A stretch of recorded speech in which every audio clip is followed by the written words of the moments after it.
बस ह्यूमरस जो है 3 पार्ट्स में डिवाइड है, एक अपर एंड, एक है शाफ्ट और एक होता है लोअर एंड। सही है। अगर हम अपर एंड की बात करें तो ये हमारे पास हेड है, ये इसकी एनाटॉमिकल पोजीशन है और ये हमारे पास हेड है। सही है। हेड जो होता है ना वो डायरेक्टली मीडियली होता है, बैकवर्ड होता है। बैकवर्ड क्यों? क्योंकि देखिए फ्रंट से जो है वो हमें सामने ज़्यादा दिख नहीं रहा, तो हम इसको अगर हम बैकवर्ड करके देखें तो हेड ज़्यादा प्रोमिनेंट हो रहा है। सही है। और ये अपवर्ड होता है। सही है। तो इसके 3 फीचर्स है कि ये मीडियली होता है, बैकवर्ड होता है, अपवर्ड होता है। ये आर्टिकुलेट करता है हमारे पास ग्लिनॉइड कैविटी। ग्लिनॉइड कैविटी हमारे पास स्कैपुला में होती है, ग्लिनॉइड कैविटी की तरफ बना के ये ऐसे आर्टिकुलेट कर जाता है और ये मिलकर शोल्डर जॉइंट बनाता है। सही है। अब हम बात करें एनाटॉमिकल नेक की होती है हमारे पास एनाटॉमिकल नेक। एनाटॉमिकल नेक क्या होती है? जो हेड को बाकी अपर एंड से सेपरेट करे वो होती है एनाटॉमिकल नेक। सही है। ये होती है हमारे पास सर्जिकल नेक। पहले सर्जिकल नेक। सर्जिकल नेक का क्या काम होता है कि हमारे पास अपर एंड को शाफ्ट से ये सेपरेट करती है। सही है। अब हम थोड़ा लेटरली आके देखें तो ये हमारे पास होता है लेसर टुबरकल और ये होता है ग्रेटर टुबरकल। सही है। बिल्कुल ही हेड से बिल्कुल लेटरल आके देखें तो ये हमारे पास, क्योंकि हमने कहा था ना कि हेड तो मीडियल ही है, हेड तो अंदर की तरफ लग जाएगा, तो अगर हम उस थोड़ा लेटरल आके देखें तो ये हमारे पास है लेसर टुबरकल और ये होता है ग्रेटर टुबरकल। अब ये हमारे पास जो है ना, इसे हम इंटर टुबरकल सर्कस, यहाँ से हम ऑसिपिटल ग्रूव भी कह सकते हैं। इसके पास 2 लेब्स होते हैं, मीडियल वाले की तरफ मीडियल लेब और लेटरल की तरफ लेटरल लेब। अच्छा, अब हम बात करते हैं शाफ्ट की। अब शाफ्ट हमारे पास 3 हिस्सों में डिवाइडेड है। हम बात करते हैं शाफ्ट। शाफ्ट जो होती है ना वो हमारे पास ऊपर से जो होती है वो राउंडेड होती है, अपर हाफ जो होती है वो राउंडेड होती है और लोअर हाफ से ना थोड़ी ट्रायंगल शेप होती है इसकी, और लोअर हाफ से वो थोड़ी स्मूथ भी होती है। सही है। अब हम इसकी बॉर्डर से बात करते हैं। हमने इसको 3 बॉर्डर्स में डिवाइड किया, एंटीरियर सामने वाली, मीडियल की तरफ है क्योंकि हेड मीडियल की तरफ होता है तो ये मीडियल, और ये लेटरल वाली साइड। सही है। अब एंटीरियर बॉर्डर की बात करें तो एंटीरियर बॉर्डर शुरू कहाँ से होता है? तो एंटीरियर बॉर्डर होता है ना, ये मैंने इंटर टुबरकल सर्कल जैसे ऑसिपिटल ग्रूव होता है ना, उसके लेटरल लिप से होता है।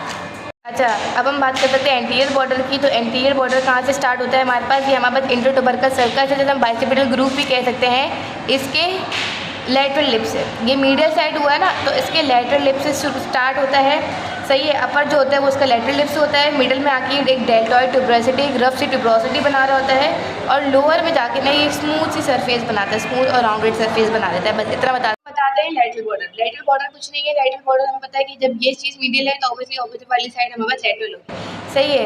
अच्छा, लेटरल बॉर्डर जो होगा ना वो नीचे लोअर एंड की तरफ ना ज़्यादा प्रोमिनेंट होगा। सही है। अब कॉन्डाइलर वगैरह जो है वो मैं आपको आगे जाके बताऊँगी। सही है। अब हम मीडियल बॉर्डर की बात करें तो मीडियल बॉर्डर कहाँ से शुरू होता है? मीडियल बॉर्डर जो होता है ना वो हमारे पास इंटर टुबरकल सर्कस के मीडियल लिप से होता है, एंटीरियर इंटर टुबरकल सर्कस के लेटरल लिप से, और ये मीडियल लिप से, क्योंकि मीडियल अंदर की तरफ आता है। जो भी चीज़ बॉडी करीब होगी वो मीडियली होगी, और जो भी उसकी थोड़ी दूर होगी वो लेटरली होगी। सही है। अब यहाँ से स्टार्ट होता है। सही है। और ये कहाँ तक बनाता है? ये नीचे आते आते ना एक मीडियल सुप्राकॉन्डाइलर रिज बना देता है। इनके सरफेसेस क्या है? हमारे देखिए 3 सरफेस हैं। एक होता है एंटीरियो लेटरल, क्योंकि लेटरल की तरफ है तो एंटीरियो लेटरल, एंटीरियो मीडियल, और ये पोस्टीरियर सरफेस होता है। सही है। अब हम बात करते हैं लोअर एंड की। लोअर एंड हमारे पास 2 में डिवाइड है, एक होता है आर्टिकुलर, एक होती है नॉन आर्टिकुलर। अब हम सबसे पहले बात करते हैं आर्टिकुलर की। तो आर्टिकुलर में सबसे पहले हमारे पास एक चीज़ आती है, ये सब कहते हैं कैपेचुलम। ये कैपेचुलम क्या काम करता है? ये क्योंकि ये आर्टिकुलेट है ना, तो किसी ना किसी बोन के साथ आर्टिकुलेट करेगा, तो ये आर्टिकुलेट करेगा रेडियस की हेड के साथ। ये होते हैं ट्रोक्लिया। ये क्या करता है? ये जो अल्नर की नोच होती है ना उसके साथ आर्टिकुलेट करता है। सही है। अब ना हम देख रहे हैं कि हमारे पास अल्नर में ना 2 तरह की नोचेस हैं। एक होता है मीडियल साइड की तरफ मीडियल नोच है, और लेटरल की तरफ लेटरल नोच है। अब हमने देखा कि लेटरल नोच जो मीडियल नोच जो है ना वो बहुत बड़ी है एज़ कम्पेयर टू लेटरल। तो ना जब ये नोच बड़ी होती है ना मिडिल की, कितनी बड़ी होती है? 6 मिलीमीटर बड़ी होती है, जिसकी वजह से ये एक एंगल बनाती है, जिसे हम कहते हैं कैरिंग एंगल, जो वुमेन में ज़्यादा होता है as compared to the man. सही है। ये हमारे पास आर्टिकुलर हो गई है। सही। हमने क्या बताया? कैपेचुलम होता है, एक ट्रोक्लियर होता है, और एक यहाँ पे कैरिंग एंगल बनता है। अब हम नॉन आर्टिकुलर सरफेस की बात बताएं तो उसमें क्या होता है? Medial epicondyle. इसके ऊपर जो होता है ना वो मीडियल सुप्राकॉन्डाइलर रिज कहलाती है।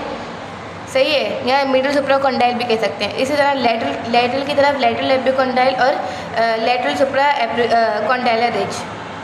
अच्छा, अब हम बात करें फोसास की ना, तो हमारे पास ना 3 तरह के फोसास होते हैं। एक होता है हमारे पास रेडियस। हमने बताया था कि कैपेचुलम के पास क्या है? अटैच हो रही है, आर्टिकुलेट हो रही है रेडियस, तो रेडियस के ऊपर क्या होगा? Radial fossa. ये होता है ट्रोक्लियर। यहाँ पे क्या होता है कि अल्नर नोच अटैच होती है, अल्नर यहाँ पे आके अटैच होती है। सही है। इसके एंटीरियर पार्ट पे कौन सा होगा? उसके एंटीरियर पार्ट पे होगा कोरोनॉइड फोसा, और इसी के पोस्टीरियर पार्ट पे होगा हमारे पास ओलेक्रानॉन फोसा। ये पोस्टीरियर सरफेस होती है ना, इसलिए।